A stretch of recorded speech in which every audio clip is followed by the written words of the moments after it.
PM-ശ്രീ പദ്ധതിയിൽ വെട്ടിലായി സംസ്ഥാന സർക്കാർ. PM-ശ്രീ പദ്ധതിയിൽ നിന്ന് പിന്മാറാനാകില്ല എന്ന് ഇന്നലെ പറഞ്ഞ UDF കൺവീനർ അടൂർ പ്രകാശ് ഇന്ന് നിലപാട് മാറ്റി. കേന്ദ്ര സർക്കാരുമായി ചില അഭിപ്രായ വ്യത്യാസങ്ങളുണ്ട് എന്നും ഇക്കാര്യം വിശദമായി ചർച്ച ചെയ്യും എന്നുമാണ് അടൂർ പ്രകാശിന്റെ പുതിയ പ്രഖ്യാപനം. PM-ശ്രീ പദ്ധതി നടപ്പിലാക്കുന്നതിൽ തീരുമാനമെടുത്തിട്ടില്ല എന്നും വിഷയം UDF യോഗം ചർച്ച ചെയ്തിട്ടില്ല എന്നുമുള്ള PK കുഞ്ഞാലിക്കുട്ടിയുടെ പ്രതികരണത്തിന് പിന്നാലെയാണ് അടൂർ പ്രകാശിന്റെ നിലപാട് മാറ്റം. മുൻ ഗവൺമെന്റ് ചെയ്ത കാര്യങ്ങൾ അതൊരു തുടർച്ചയെന്നുള്ള നിലയിൽ അത് മുമ്പോട്ട് പോകും. കേന്ദ്ര ഗവൺമെന്റിൽ നിന്നും ഒരു സംസ്ഥാനത്തിന് ലഭ്യമാകേണ്ട വിവിധ ഫണ്ടുകളുണ്ട്. അത് ആരുടെ ഔദാര്യമായി കിട്ടുന്നതല്ല. അത് ഏറ്റുവാങ്ങുക എന്ന് പറയുന്നത് ഒരു ഗവൺമെന്റ് ഉത്തരവാദിത്വം. ആ വിഷയം ചർച്ച ചെയ്തിട്ടേ ഇല്ല ഇന്നലെ. ഇപ്പോഴുള്ള പൊസിഷൻ എന്ന് പറയുന്നത് നേരത്തെ ഉള്ളത് തന്നെയാണ്. അതായത് ക്യാബിനറ്റ് ഒരു സബ് കമ്മിറ്റിയെ വെച്ചിരിക്കുന്നു. ആ സബ് കമ്മിറ്റിയെ വെച്ചതിന് ശേഷം കേരള ഗവൺമെൻറ് ഇത് സംബന്ധിച്ച് എന്താണ് ഗവൺമെൻറ് പറയാനുള്ള റിപ്പോർട്ട് പഠിച്ച ശേഷം UDF-ഉം പറയും, അതുപോലെ തന്നെ മുഖ്യമന്ത്രിയും പറയും.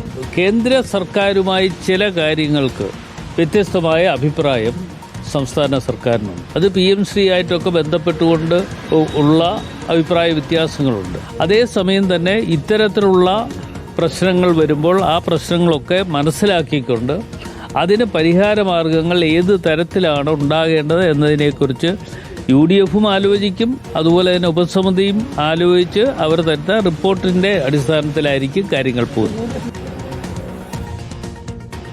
റോഷിപാൽ വിവരങ്ങളുമായി ചേരുകയാണ്. റോഷിപാൽ, ഇന്നലെ പറഞ്ഞത് എന്തോ അതിന് ഘടകവിരുദ്ധമായിട്ടാണ് ഇന്ന് UDF കൺവീനർ വാർത്താസമ്മേളനം നടത്തുന്നത്.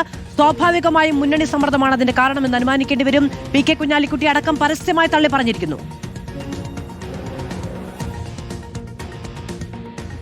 മാധു, ഇന്നലെ ചേർന്ന UDF യോഗം PM-ശ്രീ പദ്ധതിയുമായി മുന്നോട്ടു പോകാൻ സർക്കാരിന് പച്ചക്കൊടി കാണിച്ചതാണ്. ഈ കാര്യമാണ് അടൂർ പ്രകാശ് വാർത്താ സമ്മേളനത്തിൽ പറഞ്ഞത്. പക്ഷേ മുസ്ലിം ലീഗ് നേതൃത്വത്തിന് ഈ കാര്യത്തിൽ അതൃപ്തിയുണ്ടായിരുന്നു. പക്ഷേ യോഗത്തിൽ പങ്കെടുത്ത PK കുഞ്ഞാലിക്കുട്ടിയോ KPM മജീദ് ഉൾപ്പെടെയുള്ള നേതാക്കളോ ഒരു തരത്തിലും അസംതൃപ്തി അറിയിച്ചിരുന്നില്ല.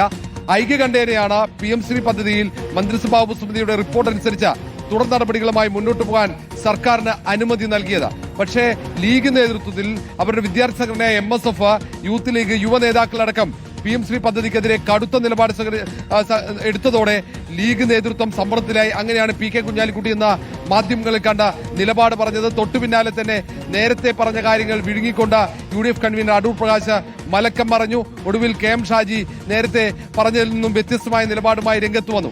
ഏതായാലും എന്തുകൊണ്ട് PM-ശ്രീ പദ്ധതിയുമായി മുന്നോട്ട് പോകുന്നു എന്നതിനുള്ള വിശദീകരണം LDF സർക്കാർ ഈ പദ്ധതിയിൽ ഒപ്പുവെച്ചു. അതുകൊണ്ട് ഇനി പിന്മാറാൻ കഴിയില്ല എന്നായിരുന്നു സർക്കാരിന്റെ വാദമെങ്കിൽ അതിനപ്പുറത്തേക്ക് PM-ശ്രീ പദ്ധതിയിൽ നിന്ന് പിൻവാങ്ങിക്കഴിഞ്ഞാൽ നഷ്ടമാകുന്ന സാമ്പത്തിക സഹായമാണ് ആശങ്കപ്പെടുന്നത്. പക്ഷെ ആ കാര്യം വ്യക്തമായി പറയാൻ മുഖ്യമന്ത്രിയോ സർക്കാരോ UDF നേതൃത്വമോ തയ്യാറായിട്ടില്ല.